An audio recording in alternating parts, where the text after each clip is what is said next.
এই গ্রামের মানুষের প্রশ্ন, যার বাসায় অনুষ্ঠান হচ্ছে তো জন্মসূত্র থেকেই তো এই লম্বা চুল, গোপ, ফকিরি এইগুলো তো করেনি। মহির তো আগে তো 5 ওয়াক্ত নামাজই তো পড়তো এখানকার মসজিদে। এই গ্রামের মুসল্লি যারা আছে তারাই তো সাক্ষী। আমার বাড়ি নাই যশোরে, আমি তো আর সাক্ষী দিতে পারবো না, কিন্তু এই গ্রামের মানুষ তো পারে।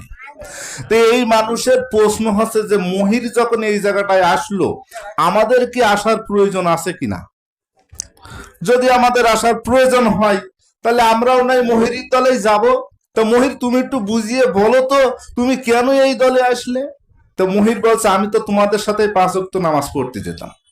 তো নামাজ পড়তে গিয়ে দেখছি যে সূরা ফাতিহা সর্বপ্রথম আগে ইমাম সাহেব পড়লো, তারপর আর একটা সূরা পড়লো, পড়েই তো নামাজ শুরু করলো। এইভাবে তো নামাজের ধারাবাহিকতা চলছে। তো আমিও তো এইটাই করছি। তো এই করার ভিতরে সূরা ফাতিহার ভিতরে যখন পালাম যে ইহদিনা সিরাতাল মুস্তাকিম, মসজিদের ইমাম সাহেব পড়লো, আমরাও পড়লাম, এবং ওই এটা তো সূরা ফাতিহার ভিতরে তো একটা আছে। তো মহির আবার বলছে যে আবার ওতেও পড়ছি সিরাতাল্লাযিনা আনআমতা আলাইহিম গায়রুল মাগদুবি আলাইহিম। তা মহির তখন এই 3টা আয়াতের হিসাব করে নিল, এই যে ইহদিনা সিরাতাল মুস্তাকিম, হে প্রভু তোমার কাছে পৌঁছানোর সরল পথটা আমাকে দাও। মহিরের মাথার ভিতরে চিন্তা ঢুকে গেল। আবার বলছে গায়রুল মাগদুবি আলাইহিম, ওই পথভ্রষ্টর পথটা না। মহির তখন চিন্তা করছে, তাহলে আমি এটা কোথায় পাবো। তো ইমাম সাহেবের কাছে প্রশ্ন করলে ইমাম সাহেব বলছে কি যে বাবা ওটা আস্তে আস্তে হয়ে যাবে। তো এইভাবে করতে করতে মহিরের এই প্রশ্নটা এক সময় যে শুনলো যে এই তোমার এই মনের প্রশ্নের উত্তরটা ওই কেদারনগরের হাসিবুল চিশতি তোমাকে দিতে পারে, যদি তুমি একটু শুনে বুঝে নিতে পারো। তো মহির তখন যে বলছে কি যে আমার এই সিরাতাল মুস্তাকিমের পথটা একটুখানি বলে দেন তো। তো তখন বলছে কি যে বাবা তুমি যখন দিনের ক্ষেত্রে আমার কাছ থেকে শুনতে এসো, তাহলে তো আমাকে দিনের ভিতরেই বলতে হবে। যদি না বলি তাহলে সূরা মাইদা 44 নম্বর আয়াতে আল্লাহ রাব্বুল আলামিন বলছে যাহা অবতীর্ণ করা হয়েছে, তা অবতীর্ণ করা হয়েছে কি কুরআন। তাহলে যাহা অবতীর্ণ করা হয়েছে তার বিধান মাফিক যারা ফয়সালা দেয় না তারা কাফের। সূরা মাইদার 45 নম্বর আয়াতে বলছে যাহা অবতীর্ণ করা হয়েছে তার বিধান মাফিক যারা ফয়সালা দেয় না তারা জালেম। সূরা মাইদার 47 নম্বর আয়াতে বলছে যাহা অবতীর্ণ করা হয়েছে তার বিধান মাফিক যারা ফয়সালা দেয় না তারা ফাসেক। তা বাবা আমি যদি তোমাকে দিনের ক্ষেত্রে কোরআন মাফিক না দিই, তা আমি তো এই 3টা আয়াত তো জানি, এই 3টা আয়াত তো আল্লাহ আমাকে ঘপ করে আটকে ফেলবে। তাহলে আমি তোমাকে কোরআনের বাইরে তো বলতে পারবো না। যদি বলি তাহলে তো আমি নিজেই কাফের জালেম ফাসেকে আটকে যাব। তো বাবা সিরাতাল মুস্তাকিমের জন্মটা কোথায় হয়েছে তা কোরআন মাফিক তুমি জেনে নাও। তো বাসে বলেন, তো বাসে সূরা হিজরের 41 নম্বর আয়াতে আল্লাহ রাব্বুল আলামিন ঘোষণা দিলেন সর্বপ্রথম যে কালা হাজা সিরাতুল আলাইয়া মুস্তাকিম, ইহাই আমার পর্যন্ত পৌঁছানো সরল পথ। তখন মহির ভাই বলছে তা প্রেক্ষাপটটা কি। এটা তো একটা সরল পথের কথা, তো আমিও তো শুনছি, তা ওর একটা কার্যক্রম থাকতে হবে না। তো হ্যাঁ বাবা আছে তো, সে কার্যক্রমটা কি। তখন বলছে বাবা এর কার্যক্রমটা হচ্ছে সূরা বাকারা 34 নম্বর আয়াতে আল্লাহ রাব্বুল আলামিন বলছে অরজুদুলি আদামা, তোমরা আদমের দিকে সেজদা করো। ইবলিস ব্যতীত সকলেই সেজদা করিল, ইবলিস কাফেরদের অন্তর্ভুক্ত হলো। তো বলছে ভালো করে বুঝিয়ে আসছে না, তো একটু বুঝিয়ে বলেন। তো বলছে আল্লাহ বলছে যে তোমরা আদমের দিকে সেজদা করো। তা আল্লাহ কেন আদমের দিকে সেজদা করতে বললো, মহির ভাই তখন প্রশ্ন হইতে। তখন বলছে যে আল্লাহ আদমকে সেজদা করতে বলার কারণ ছিল 3টি। তা কি? একটি কারণ হচ্ছে সূরা সাদের 72 নম্বর আয়াতে দেখো, ওই আয়াতে বলছে যে আমি সুটাম করিলাম, করবার পরে আমি যখন আমার রূহ ফুৎকিয়া দিলাম তখন তোমরা সেজদায় অবনত হও। এটি একটি কারণ। আল্লাহ রূহ আদমের ভিতরে প্রবেশ করালো, তারপরে সেজদার কর্তা বলা হয়েছে।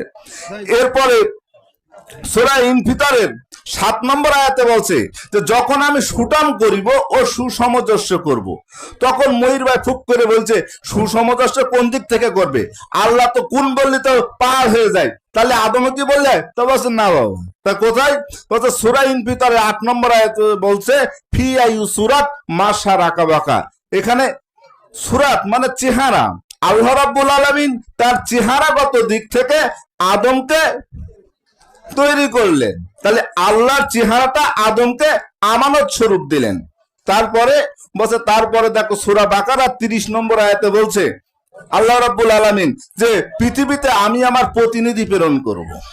তাহলে আল্লাহ রাব্বুল আলামিন সর্বপ্রথম প্রতিনিধি কাকে বানালেন? আদমকে। 3টে জিনিস যখন এক জায়গায় হলো তখন আল্লাহ রাব্বুল আলামিন বলছে অরজুতুলি আদামা, আদমের দিকে সেজদা করো। ইবলিস এই আদমকে সেজদা না করেই বাবা কাফের হলো। আর এই আদম সেজদাটাকেই আল্লাহ রাব্বুল আলামিন সূরা হিজরের 41 নম্বর আয়াতে বলছেন কালা হাজা সিরাতাল আলাইয়া মুস্তাকিম, ইহাই আমার পর্যন্ত পৌঁছানোর একটি মাত্র রাস্তা। তো বলছে এটা তো না হয় উনি তো বললো, সেটা বুঝলাম, তো এর স্বীকৃতিটা কে দিল? এটা একটা স্বীকৃতি দেবে, সেটা দেন। তখন বলছে দেখো সূরা আরাফের 11 নম্বর আয়াত, সূরা আরাফের 16 নম্বর আয়াতটা তুমি খুলে দেখো। ওই আয়াতে ইবলিস আল্লাহ রাব্বুল আলামিন যখন এই কথাটা ঘোষণা দিলেন সূরা হিজরের 41 নম্বর আয়াতে, তখন ইবলিস সূরা আরাফের 16 নম্বর আয়াতে বলছে হে আল্লাহ, আমি ওটা স্বীকৃতি দিলাম যে আদম সেজদাটাই সিরাতাল মুস্তাকিম, কিন্তু আমি ওখানে ওত পেতে বসে থাকবো। এবং সূরা আরাফের 17 নম্বর আয়াতে বলছে আমি সামনে পিছন চতুর্দিক থেকে এসে তাদেরকে তোমার এই অকৃতজ্ঞ বানিয়ে দেবো, তোমার এই পথে আসতে দেবো না। তখন আল্লাহ রাব্বুল আলামিন সূরা আরাফের 18 নম্বর আয়াতে বলছে হে ইবলিস, তোর যারা অনুসরণ করবে, মানে যারা আদম সেজদা করবে না, তোর যারা অনুসরণ করবে, আমি তোকে সহ তাদেরকে দিয়েই জাহান্নাম পরিপূর্ণ করব। ইবলিসের সাথে আল্লাহ কথোপকথন কোথায় হচ্ছে? বেহেশতের ভিতরে। ওই জায়গায় কিন্তু এই আয়াতটা ঘোষণা হলো। আর ইবলিস যে কাফের, সেও নিজেও তার স্বীকৃতি কিন্তু সে নিজেই দিয়েছিল। কখন?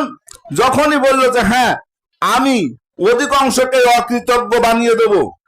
সূরা হিজরের 39 নম্বর আয়াতে সে বলছে হে প্রভু, তুমি আমাকে যেভাবে পথভ্রষ্ট করেছো, আমি পৃথিবীতে নানা সৌন্দর্য আকর্ষণের মাধ্যমে তোমার বান্দাদেরকে আমি পথভ্রষ্ট করব। তা পথভ্রষ্ট হলো কেন?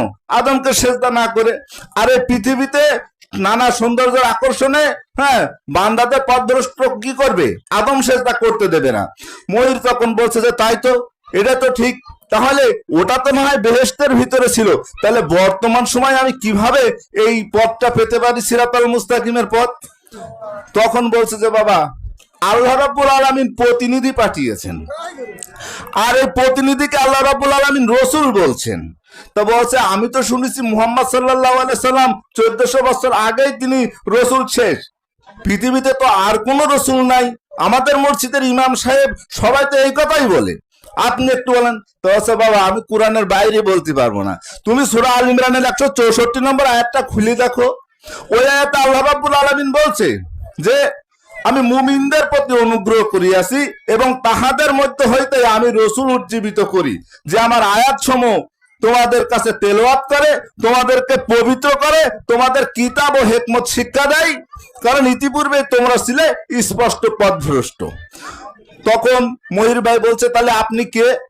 তো বাবা আমি মুমিন থেকে একজন রসুল, এটা তোমার বিশ্বাসের ব্যাপার। তুমি যদি বিশ্বাস করো আমাকে রসুল হিসাবে, যেমন আবু জেহেল মোহাম্মদ রসুলকে বিশ্বাস করেনি বলে সে কাফের, আর হযরত আলী করিমুল্লাহ ওজু সে মুহাম্মদ সাল্লাল্লাহু আলাইহি সাল্লামকে রসুল বিশ্বাস করে কিন্তু সেখানে সেজদা ভক্তির মাধ্যমে তার কাছে বায়াত হয়েছে। তাহলে বর্তমান সময়ে যেহেতু মুমিন থেকে রসুল আছে, এটা তোমার বিশ্বাসের ব্যাপার। তুমি যদি বিশ্বাস করো বাবা, তাহলে তুমি আমার কাছে মনে করো বিক্রি হতে চাও আল্লাহর কাছে, তাহলে আমার মাধ্যমে হতে পারো। তখন মহির ভাই চিন্তা করলো এটাও তো ঠিক, এ তো কোরআনেরই কথা, কারণ বেহেশতটা তৈরি করেছেন আল্লাহ রাব্বুল আলামিন, আর দোজকও তৈরি করেছেন আল্লাহ রাব্বুল আলামিন, পৃথিবীটা তৈরি করেছেন আল্লাহ রাব্বুল আলামিন, আর এই কোরআনটাও তো তৈরি করেছেন আল্লাহ রাব্বুল আলামিন। তাহলে আমি যদি বেহেশতে যেতে চাই, আমি যদি দোজকে যেতে চাই, তাহলে আল্লাহর দেওয়া কোরআনের ভিতরে তো এই ফর্মুলাগুলো, তাহলে এই ফর্মুলার বাইরে যদি যাই তাহলে তো আল্লাহ রাব্বুল আলামিন তো আমাকে বেহেশত দিবে না। উনি এই হিসাব করেই সিরাতাল মুস্তাকিমের পথে আসার জন্যই উনি সমগ্র যার যার গুরু তার তার রসুল, উনি মোহাম্মদ হাসিবুল চিশতিকেই মুমিন থেকে রসুল হিসেবে মেনে নিয়েই, ওনার কাছে বিশ্বাস করে নিয়েই উনি সেজদা ভক্তির মাধ্যমেই বায়াত গ্রহণ করে নিলেন, নিয়ে সিরাতাল মুস্তাকিমে আসলেন। এই কারণে আপনাদের যদি মনে হয় যে এটা কোরআনের ভিতরে এই মহিরভাত প্রশ্নগুলো ছিল, তার উত্তরে কোরআনেই ছিল, এটা যদি আপনাদের মনে হয়, তাহলে একজন সমগ্র রসুলের কাছে এসে আপনি বায়াত গ্রহণ করার মাধ্যমে সিরাতাল মুস্তাকিমের পথে আসার আহ্বান রেখে আমি আমার সংক্ষিপ্ত কথা এখানে শেষ করছি। জয় গুরু, আমার গুরু খাজা হাসিবুল হক চিশতির চরণে ভক্তি, সকল সাধুর চরণে ভক্তি।